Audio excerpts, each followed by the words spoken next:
নমস্কার বন্ধুরা, welcome to my channel SB explorer. তো বন্ধুরা, সকলকে জানাই শুভ সকাল। তো যারা চ্যানেলে প্রথমবার এসেছো অবশ্যই সকলে একটা করে সাবস্ক্রাইব করে দিও, আমাদের সাথে যুক্ত হয়ে যেও। সাবস্ক্রাইব করা যেহেতু একদমই ফ্রি, তাই অবশ্যই সকলে একটা করে সাবস্ক্রাইব করে দিতে ভুলো না। আর টেলিগ্রাম চ্যানেলটা অবশ্যই ফলো করে নিও, যারা বিষয়বস্তু চাও তারা অবশ্যই টেলিগ্রাম চ্যানেলটা ফলো করে নিও। ডেসক্রিপশন বক্সে লিঙ্ক দেওয়া আছে, সেখান থেকে অবশ্যই ফলো করে নিও। তো বন্ধুরা, প্রথমেই যে আপডেটটা দিয়ে শুরু করবো সেটা হচ্ছে গতকালকে আইএসএল লাইভ টেলিকাস্ট টিভিতে সোনি স্পোর্টস 10-2 চ্যানেলে দেখিয়েছে, তোমরা সকলেই জানো। কিন্তু সেখানে বাংলাতে কমেন্টই হয়নি, হিন্দিতেও কমেন্টই হয়নি, শুধুমাত্র ইংলিশে কমেন্টই হয়েছে। তো তোমরা যদি আইএসএলে দেখো তাহলে আইএসএলে মোহনবাগান, ইস্টবেঙ্গল, মোহামেডান এরা সবাই কিন্তু বাংলার দল। এবং সবথেকে মানে 100% যদি আমি পুরো আইএসএলটাকে 100% ধরছি, তার মধ্যে 80% দর্শক কিন্তু আমাদের মানে বাঙালি রয়েছে। কারণ মোহনবাগান, ইস্টবেঙ্গল, মোহামেডানের মতো এত সমর্থক কিন্তু আর অন্যান্য কোনো দলের নেই। কেরালা ব্লাস্টারের রয়েছে, সেইটা আমি 10% ধরলাম। আর 10% বাকি থাকলো, সেই 10% হচ্ছে আদার সমস্ত দলগুলো যারা রয়েছে তাদের দর্শক। কালকে মোহনবাগানের ম্যাচেই দেখেছি 29,110 জন সমর্থক তারা মাঠে খেলা দেখতে গিয়েছিল। তো সব কিছু মিলিয়ে মিশিয়ে বাংলায় কমেন্ট্রি টিভিতে রাখাটা আর কি উচিত ছিল।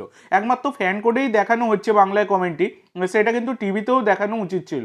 এটা কিন্তু খুবই একটা খারাপ জিনিস করেছে, সেটা কিন্তু দেখাই যাচ্ছে। মানে 100%-এর মধ্যে দেখতে গেলে 80% কিন্তু আমাদের বাংলারই জনতা রয়েছে, এবং তারপরে কিন্তু 10% মালায়ালামের রয়েছে, মানে কেরালা ব্লাস্টারের, আর 10% বাদবাকি সমস্ত দল মিলিয়ে। তো এই বিষয়টা দিয়ে তোমাদের কি মতামত অবশ্যই কমেন্ট করে জানিও। তো কালকের ম্যাচে লোবেরা জামানা শুরু হয়েছিল মোহনবাগানে, এবং লোবেরা যুগ শুরু হওয়ার মধ্যেই আইএসএলের মধ্যেই জয় দিয়েই সেই লোবেরা যুগটা আর কি শুরু হলো। তো ব্যাপারটা হচ্ছে কালকের ম্যাচটা জিতলেও পুরোপুরি খুশি কিন্তু লোবেরা হননি, তিনি কিছুটা অসন্তুষ্ট। দলে অনেক জায়গায় ফাঁক ফোকর থেকে গেছে, সেগুলো নিয়েই তিনি কিন্তু সাংবাদিক সম্মেলনেও বলেছেন। তো মানে পরের ম্যাচগুলোতে আরও বেশি শোধরাতে হবে, ভুল শোধরাতে হবে, এটা কিন্তু লোবেরা জানিয়েছেন। আর এদিকে রবসন রবিনও কালকের ম্যাচে শেষের দিকে একটু চোট পেয়েছিলেন, তো তার চোট নিয়েও আপডেট দিয়েছেন কোচ লোবেরা। তিনি বলেছেন যে খুব একটা গুরুতর তার চোট নয়, খুব তাড়াতাড়ি তিনি কিন্তু সুস্থ হয়ে যাবেন। মানে খেলা চলাকালীন একটা ক্র্যাম্প হয়েছিল ঠিকই, কিন্তু মোটামুটি তিনি ঠিকই আছে। তো কালকের ম্যাচে ভিশাল কাইত তিনি কিন্তু মানে তার ক্লিন শিটটা রাখতে পেরেছেন। তো 2-0 গোলে মোহনবাগান জিতেছে, যেখানে জেমি ম্যাকলারেনের একটা দুর্দান্ত গোল ছিল, এবং তারপর শেষ মুহূর্তে গিয়ে টম আলডারডেরও একটা দুর্দান্ত গোল ছিল। এইভাবে 2-0 গোলে জয়লাভ করেছে মোহনবাগান, এবং ভিশাল কাইত তিনি ক্লিন শিট রেখেছেন। তো কালকের ম্যাচের মানে এই যে জিতেছে মোহনবাগান না, এবং গোলটা করেছে জেমি ম্যাকলারেন, তিনি বলেছেন অনেক দিন পর মাঠে ফিরতে পেরে খুবই ভালো লাগছে। এত সমর্থকদের সামনে খেলতে পারাটা তো খুবই একটা মানে অনেক দিন থেকে যে জিনিসটা মিস করছিলাম সেইটা আবার ফিরে এলো, এবং গোলটা করতে পেরে দলকে জয়টা এনে দিতে পেরে আমি খুবই খুশি। আর সবথেকে বড় কথা, জেমি ম্যাকলারেন গত সিজনের যখন আইএসএল শেষ হয়েছিল আর কি, মানে আইএসএল এর ফাইনাল, সেখানে লাস্ট গোল কিন্তু এই জেমি ম্যাকলারেনই ছিল। এবং এইবারে সিজন শুরু হলো, সেই সিজনে কিন্তু শুরু করলেন জেমি ম্যাকলারেন গোল করে। মানে গত সিজনে যেখানে শেষ করেছিলেন, এই সিজনে সেখান থেকেই শুরু করলেন জেমি ম্যাকলারেন। আর এদিকে মোহনবাগান সমর্থকদের নয়নের মনি দিমি পেত্তাতোস, তিনি কিন্তু তার পুরনো ছন্দে ফিরছেন। দিমি কালকে যথেষ্ট স্পিডে অপারেট করেছেন, সেই পুরনো দিমিকে অনেকটাই কিন্তু ফিরে পাচ্ছে আবার সমর্থকেরা, সেটা কিন্তু গতকালকের ম্যাচে দেখা গেছে। তো দিমি পেত্তাতোস তিনিও কিন্তু বলেছেন যে অনেক দিন পর সমর্থকদের সামনে মাঠে নামতে পারলাম, এর জন্য তো খুবই ভালো লাগছে। দল জিতেছে, আমরা পরবর্তীকালে আরও ভালো করার চেষ্টা করব, এবং প্রত্যেকটা ম্যাচে কিন্তু আমরা জয় তুলে আনার চেষ্টা করব। সবাই মোটামুটি একই বার্তাই দেয়, এবং সেই বার্তাই দিয়েছে, সেটা বলা যায়। তো গতকালকে দেখলাম অনেকেই কমেন্ট করছিলে যে মোহনবাগানের পরবর্তী ম্যাচ কবে রয়েছে।